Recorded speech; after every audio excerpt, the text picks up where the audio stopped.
कहाँ से आए आप? हम यूपी से हैं, यहीं पे रहते हैं आपके खटपोली तो में। आप यहाँ से क्यों जा रहे हैं अभी? यहाँ से जा रहे हैं, मार्केट जा रहे हैं। आने जाने में समस्या तो होती रहती है, ये पुल टूटने की वजह से बहुत लंबा पैदल चलना पड़ता है। तो आप कंपनी में काम पे है हाँ, क्या? कौन सी कंपनी में काम पे? प्रीमियर कंपनी में। Premier company. कितने दूर है यहाँ से? यहाँ से 2 किलोमीटर दूर है। तो यहाँ तक अभी तक बहुत दिक्कत हो रही है. बहुत दिक्कत हो रही है, 2-3 महीने। तुम्ही ह्या पुलावर आले पूर्णपणे तुटलेला आहे आणि अशा परिस्थितीत तुम्ही ह्या ठिकाणी येता, काय सांगाल?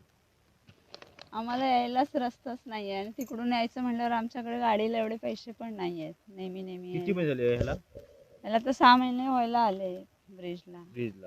हा तुम्हाला वाटत नाही जीवघेणा प्रवास आहे होय तरी पण तुम्ही ह्या ठिकाणी येताय? होय ह्याकडे कोण लक्ष येते? कोणच नाही देते.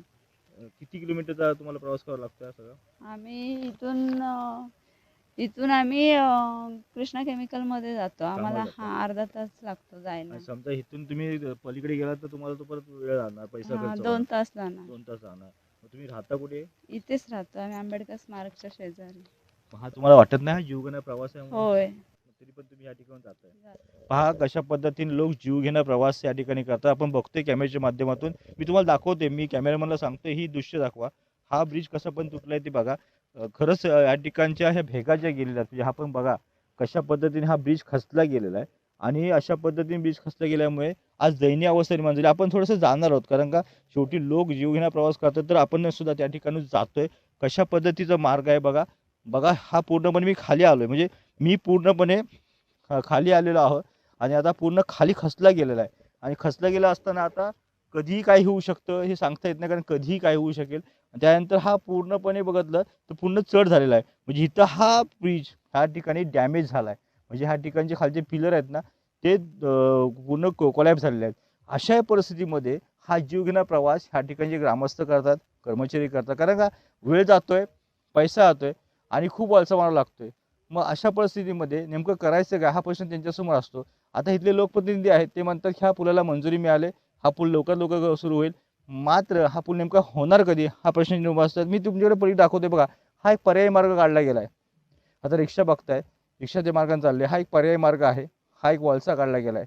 म्हणजे मुळात ह्या पुलाला म्हणजे दुसरा बाह्य पूल म्हणतो, म्हणजे अंतर्गत पूल म्हणला तर वावगं ठरण्याचाच पर्यायी मार्ग. पण तिथे गाड्या थांबतात, कारण का फक्त एक गाडी पास होऊ शकते, दुसरी गाडी बघा मोठी गाडी येते.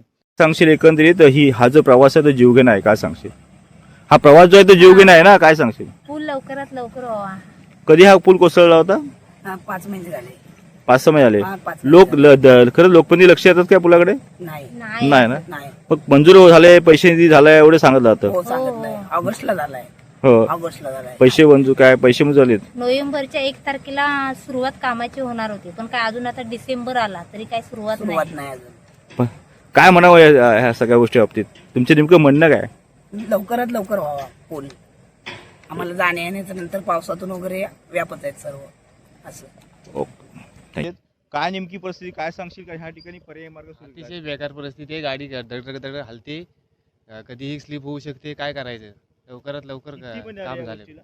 आता या महिन्याला कमीत कमी 6 महिने होऊन गेले, काय लक्षच देत नाही आहेत.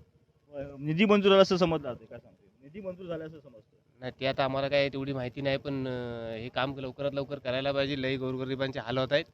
जे काय होईल याला ते नेमकं लवकर. जबाबदार कोण? आता त्याला काय नेमकं समजायचं? शासनच. शासन जबाबदार आहे. आपण पाहिलं तर ह्याला शासन जबाबदार आहे. बघा कशी नेमकी परिस्थिती निर्माण झाली. या ठिकाणी कर्मचारी आहेत, कामगार आहेत, त्यांना हातोनात हाल करून पलीकडे जावं लागतंय. ही नेमकी परिस्थिती असेल. ते ग्रामस्थ सुद्धा आपल्या बरोबर, त्यांना आपण विचारूया. गंभीर आहे हो. काय करायचं, ड्रायव्हिंग करू शकत नाही आणि एवढे खड्डे पडले आहेत. कधी कधी गाडी त्या पुलाच्या खाली जर गेली डायरेक्ट गाडी कॅनलच्या पुढे जाईल, इतकं गाडी तिथं एकदम स्लिपरी झालेलं असतात तिथे. हां, आणि अशा माणसांना कधी घेऊन यायचे बोलल्यानंतर ह्या गाडीचा इतका लांब प्रवास येतात. आता गेली इथे ह्याच्यावरती जवळजवळ 14 ते 15 गावं आहेत आणि 14 ते 15 गावांचा रहदारी इथे एकदम थांबलेली आहे, कम्प्लीट थांबलेली आहे. याला नेमकं जबाबदार कोण आहे? काय सगळं जबाबदार प्रशासन जबाबदार आहे. याला पैसे मंजूर आहे समजते, पैसे मंजूर आहे असं समजते, काय सांगाल?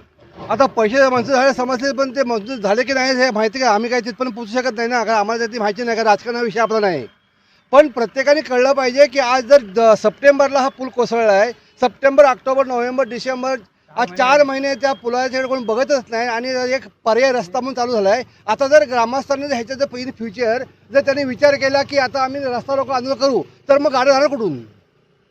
कोणती गाडी वर जाणारी गाडी 10 गावावर जाणारी गाडी आम्ही जाऊन देणार नाही. काय करणार मग? तर तुम्ही काय करू शकता? काय करू शकत नाही, कारण काय फार कठीण परिस्थिती आहे हो. आणि आमचा त्या ह्या नेहमीच्या रहदारीमुळं आमचा खडपोचा रस्ता पण एकदम बिकट परिस्थिती आहे. खड्डे पडलेले आहेत, डांबर कोसळलेली आहे, रस्ता खचलेला आहे. ह्या जबाबदार कोण? मग आमदार शेखर निकम काय जबाबदार आहेत त्याला? मी कोणाबद्दल मी बोलू शकत नाही. जबाबदार कोण? प्रत्येकानं आपली जबाबदारी काय ती घेतली पाहिजे. हां, त्यांची जबाबदारी मी काय सांगू शकतो? नेमकी मागणी काय तुमची?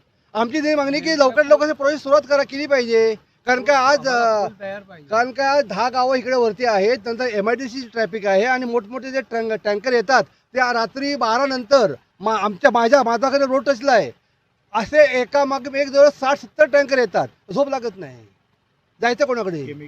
हां, केमिकल टँकर जायचं कुठं आणि सांगायचं कोणाला? कारण काय प्रत्येक जण हा फक्त काही काळावरती पुरतं लोक इकडे फिरत असतात. त्यांची एकदा त्यांची काय ती त्यांची वेळ निघून गेली की ते लक्ष देत नाही. यांची वेळ निघून गेली की लक्ष येत नाही. आपण काय डंपर ज्याला काय त्यांना पण हे जाते वाहनला प्रॉब्लेम होतोय. म्हणजे एकेरी मार्ग आहे, कशा पण चाललंय बघा. मी सुद्धा या गाडीमध्ये असं अडकलोय की आता नेमकं करायचं का? कारण का डंपरमध्ये अडकला आहे ते बघतोय, 2 जागी अडकली बघतोय आपण. कशा पद्धतीने वाहन जातात ते बघतोय. कॅमेऱ्याच्या मध्ये दृश्य दाखवतोय बघा.